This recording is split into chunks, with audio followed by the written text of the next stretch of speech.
வணக்கம்.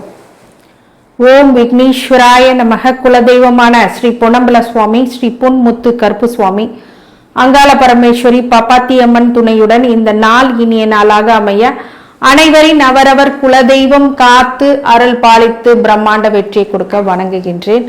இன்று பிறந்த நாள் மற்றும் திருமண நாள் காணும் அனைத்து சொந்தங்களுக்கும் என்னுடைய நல்வாழ்த்து. பொதுவா ரிஷப ராசிக்காரங்க, இந்த ரிஷப ராசிக்காரங்க பொதுவாகவே பார்த்தீங்க அப்படின்னா நல்ல ஒரு குணமுடையவர்கள், யாருக்கும் தீங்கு அப்படின்னு ஒன்று இழைக்க மாட்டாங்க. அதாவது ஒருத்தவங்களுக்கு கெட்டது பண்ணணும் அப்படின்னு போய் சொன்னா கூட அவங்களுக்கு செய்ய தெரியாது.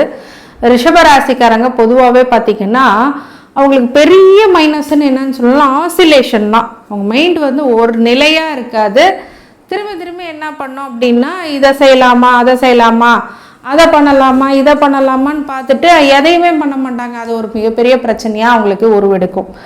அதனால ரிஷப ராசிக்காரங்களுக்கு இப்போ 11ல் சனி வக்ரமாயிருக்காரு. என்ன மாதிரி பலன்கள் கொடுப்பாரு அப்படின்னு கேட்டிங்கன்னா, 11ல் சனி வக்ரமாகும் போது உங்கள் ஜாதகத்துலையும் சனி வக்ரம் எந்த இடத்துல இருந்தாலும் சரி அது ரொம்ப நல்ல பலன்களை கொடுக்கும். ஜூலை 27க்கு அப்புறம் 138 நாட்கள் ரிஷப ராசிக்கு இந்த சனி வக்ரம் என்ன பண்ணுவார்?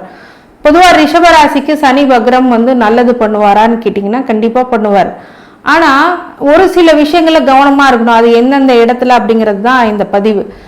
அப்போ எந்த மாதிரி பலனை கொடுக்கும் அப்படின்னா, நிறைவான லாபத்தை கொடுக்க போறார். அதாவது தொழிலா இருக்கும் போது நிறைவான லாபம், இல்லை ப்ரொமோஷன் ஆக்டிவிட்டிஸ், நிறைய ப்ரொமோஷன்னால நிறைய சேலரிஸ் ஹைக்கு அப்படிங்கிறதான் கொடுக்கும். ஆனால் கடமையை அதிகமாக கொடுப்பாரு, உழைப்பு அதிகமாக கொடுப்பாரு, டென்ஷன் ஸ்ட்ரெஸ் அதிகமாக இருக்கும். ஆனாலும் வருமானத்தை பார்த்தா கொஞ்சம் மறந்துடுவோம் இல்லையா? பொதுவாக பார்த்தீங்கன்னா இந்த நீங்கள் ஸ்ட்ராட்டஜியே எடுத்து பார்த்தீங்கன்னு வச்சுக்கோங்களேன், சம்பளம் வர நாள் தான் ரொம்ப ஹாப்பியாக இருப்போம், ஒரு 2 நாள். ஏன்னா இப்போ உழைப்புக்கான சன்மானம் இன்னைக்கு கிடைக்குது அப்படிங்கும்போது அது கண்டிப்பாக நம்மளுக்கு ஒரு நல்ல ஒரு ப்ரீஷியஸான டைம் அப்படின்னு சொல்லலாம். பொதுவாக ஜாதகத்தில் சனி வக்ரம் இருக்கும்போது இன்னும் யோகத்தை கொடுக்கும். 40 வயசுக்கு மேலே இருக்கிறவங்களுக்கு இன்னும் ஒரு நல்ல பலன்கள் இந்த சனி வக்ரமானது உங்களுக்கு கண்டிப்பாக கொடுப்பார். பொதுவாக பார்த்தீங்க அப்படின்னா ரிஷபராசிக்காரங்களுக்கு இந்த காலகட்டங்களில் எங்கெல்லாம் கவனமாக இருக்கணும்னு மட்டும் சொல்கிறேன். அதை ஃபஸ்ட்டு நீங்கள் தெரிஞ்சுக்கோங்க. கடவுளுடைய புண்ணியத்தில் உங்களுக்கு 11ஆம் இடத்து சனி வக்ரமானாலும் அது பவராக வேலை செய்வார். சனி வக்ரம் பொதுவாக பார்த்தீங்கன்னா எந்த கிரகங்கள் வக்ரமாக இருந்தாலும் அந்த கிரகம் ரொம்ப பவர்ஃபுல்லாக வேலை பார்க்கும். அப்படிங்கும் போது இந்த காலகட்டத்தில் என்ன பவர்ஃபுல்லாக வேலை பார்க்கும் அப்படின்னு நம்ம தெரிஞ்சுக்கலாம். ரிஷபராசிக்காரங்களுக்கு இந்த காலகட்டங்களில் 11ஆம் இடத்துலேருந்து 3ஆம் பார்வையாக ராசியை பார்க்குறாரு. உங்களுடையதை பார்க்குறாரு, உங்களே பார்க்குறாருன்னு அர்த்தம். உங்களை பார்க்குறாரு அப்படின்னா என்ன ஆகும்? 11ஆம் இடத்துல லாபத்துலேருந்து 3ஆம் இடம் பார்வையாக உங்களுடைய ஜென்மத்தையே பார்க்குறாரு. அதாவது உங்களுடைய ராசியை பார்க்குறாரு, உங்களையே பார்க்குறாரு. அப்படிங்கும் போது என்ன பலன் நினைக்கும்? நீங்கள் உங்களுக்கு உழைப்பு அதிகமாக கொடுத்து லாபத்தை கொடுப்பாரு, எக்ஸ்ட்ராடினரி ஒர்க் கொடுத்து ப்ராஃபிட் கொடுப்பார். சரி, வேற என்ன பண்ணுவார்? சில பேருக்கு 2ஆம் தாரத்துக்காக வெயிட் பண்ணுவாங்க. செகண்ட் லைஃப் அப்படிங்கிறது வெயிட் பண்ணுறவங்களுக்குலாம் செகண்ட் லைஃப் அற்புதமாக அமையும். அதே மாதிரி கௌரவ பட்டம் பதவி அப்படிங்கிறது சில பேருக்கு அமையும். சில பேருக்கு வயசானவங்களா இருப்பாங்க, ஒரு 60 வயசு 70 வயசு உள்ளவங்க. எங்களுக்கெல்லாம் பலன் இல்லையா மேடம்? கண்டிப்பாக உங்களுக்கும் பலன் உண்டு. இப்போ சில பேருக்கு தன்னுடைய பிள்ளைங்களுக்கு கல்யாணம் பண்ணி வைக்கிறதெல்லாம் இப்போ பண்ணி வைப்பாங்க. சில பேருக்கு திருமணமாகி எப்படி மருமக வரப்போகிறாங்க, எப்படி மருமகள் வரப்போகிறாங்க அப்படின்னு நினைக்கிறவங்களுக்குலாம் இப்போ ஒரு சூப்பரான நல்ல மருமகள்லாம் கிடைப்பாங்க. அதுக்கு ஒரு டைம் வரணும் இல்லையா? அந்த டைம் இப்போ உங்களுக்கு இருக்குது.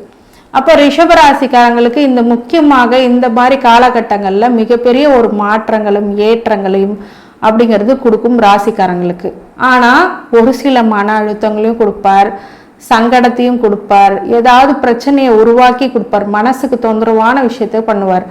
அப்போ உங்களுக்கு ரைட்டுன்னு படுறத நீங்கள் ரைட்டாக பண்ணலாம், ராங்குன்னு பட்டுச்சுன்னா அது பண்ணவே கூடாது. உங்கள் மனசுக்கு தப்புன்னு ஏதாவது ஒரு விஷயம் பண்ணணும்னா ஒரு இன்ட்யூஷன் உங்களுக்கு கண்டிப்பாக இருக்கும். அந்த இன்ட்யூஷனை நீங்கள் மதித்து கண்டிப்பாக அந்த விஷயத்த பண்ணாதீங்க. மனசுக்கு சரியில்லைன்னு ஒரு விஷயம் பண்ணுச்சுன்னா அது பண்ணாது. 11ஆம் வீட்டிலேருந்து தன்னுடைய 7ஆம் பார்வையாக 5ஆம் இடத்தை பார்க்குறாரு. அப்போ குழந்தைங்களே இல்லாமல் தடை தாமதமாக இருக்கிறவங்களுக்கு இப்போ குழந்தை பிறக்கக்கூடிய பிராப்தம் அமையும். குழந்தைகள் உருவாகக்கூடிய பிராப்தம் அமையும். உங்கள் ஜென்ரேஷன் அடுத்த லெவலுக்கு போகும். குலதெய்வ வழிபாடு சின்ன சின்ன தடங்கள் இருந்தாலும் தடை தாமதங்கள் இருந்தாலும் அது சரியாகக்கூடிய நிலை அப்படிங்கிறது ரிஷபராசிக்காரங்களுக்கு இந்த காலகட்டம் அமையும். நிறைய பேருக்கு இந்த காலகட்டத்தில் அறிவு சார்ந்த விஷயத்துல கொஞ்சம் தடுமாற்றம் இருக்கும். என்ன முடிவு எடுக்கிறது அப்படிங்கிறதுல குழப்பத்துல இருப்பீங்க. அதெல்லாம் நிறைய நடக்கும். அப்ப அந்த குழப்பத்தை நீக்கிறதுக்கு குலதெய்வ வழிபாடு பண்ணிக்கோங்க. காதல் விஷயத்துல கொஞ்சம் கன்ஃபியூஷன்ஸ் இருக்கும். இவங்க நல்லவங்களா, இவங்க கெட்டவங்களா, நம்ம லைஃபுக்கு இவங்க உதவுவாங்களா, பண்ண மாட்டாங்களான்றது நிறைய ஸ்கோப்ல நம்ம பார்ப்போம். அப்ப இந்த காலகட்டங்கள்ல அந்த 5ஆம் இடத்தை பார்க்கும்போது இந்த மாதிரி விஷயங்கள்லாம் உங்களுக்கு அமையும். அப்ப இந்த மாதிரி ஒரு கேர்ஃபுல்லா முடிவெடுக்கணும். எதுவுமே உங்களுக்கு அப்படி கேர்ஃபுல்லா முடிவெடுக்க முடியலன்னா ஒரு துறை சார்ந்த நிபுணர்கள்ட்டையோ இல்லை உங்க பெரியவங்ககிட்டயோ சஜஷன்ஸ் கேட்டு அது உங்களுக்கு கரெக்டான அனலைஸ் பண்ணி பண்ணும்போது நல்லது நடக்கும். பொதுவாக 5ல் இப்படி குரு சனி பார்க்கும்போது கொஞ்சம் கெடுதலை பண்ணுவார். அப்படிங்கிற பட்சத்தில் குலதெய்வ வழிபாடு தொடர்ந்து பண்ணுங்க.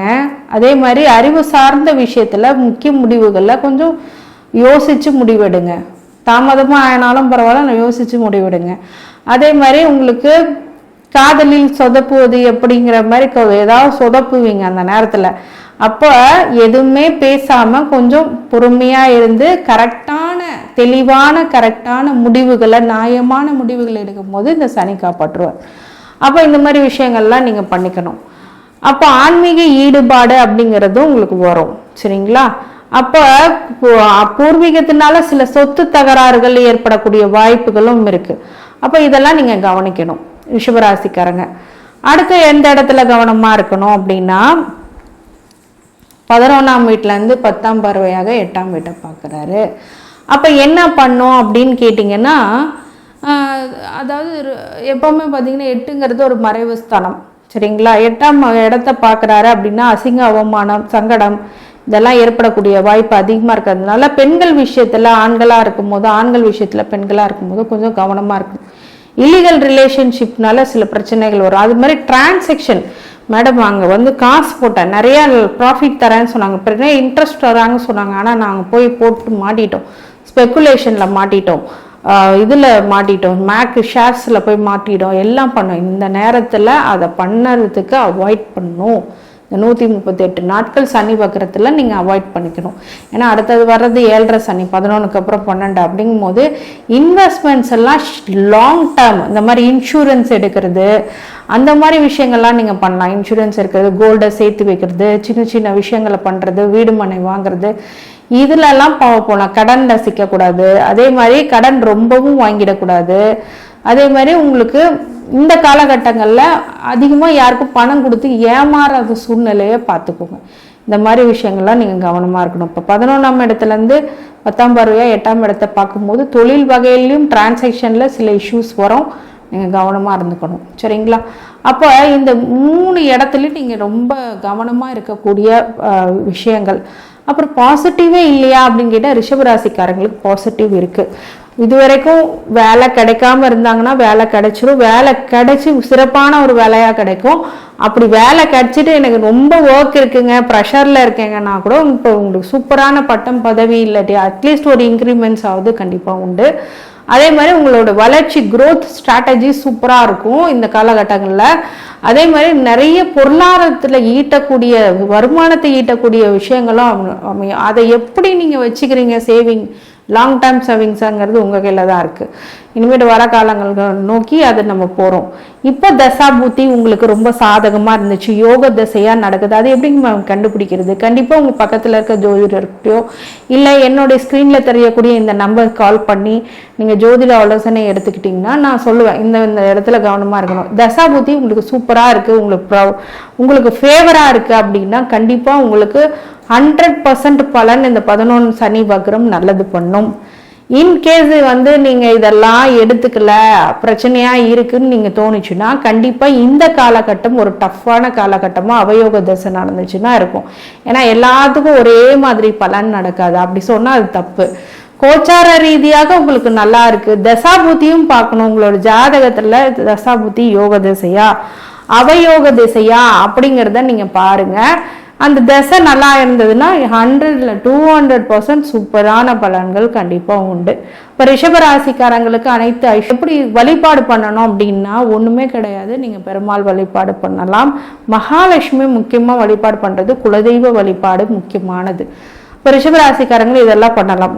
ரிஷபராசிக்காரங்களுக்கு அனைத்து ஐஸ்வர்யங்கள், பாக்கியங்களும், மன நிம்மதியும், ஆரோக்கியத்தை கொடுக்க வேண்டும் என்று என் பெருமான் ஸ்ரீவாரி பெருமாளை வேண்டி வணங்குகின்றேன். வாழ்க வளமுடன். ஓம் நமோ நாராயணா. நன்றி.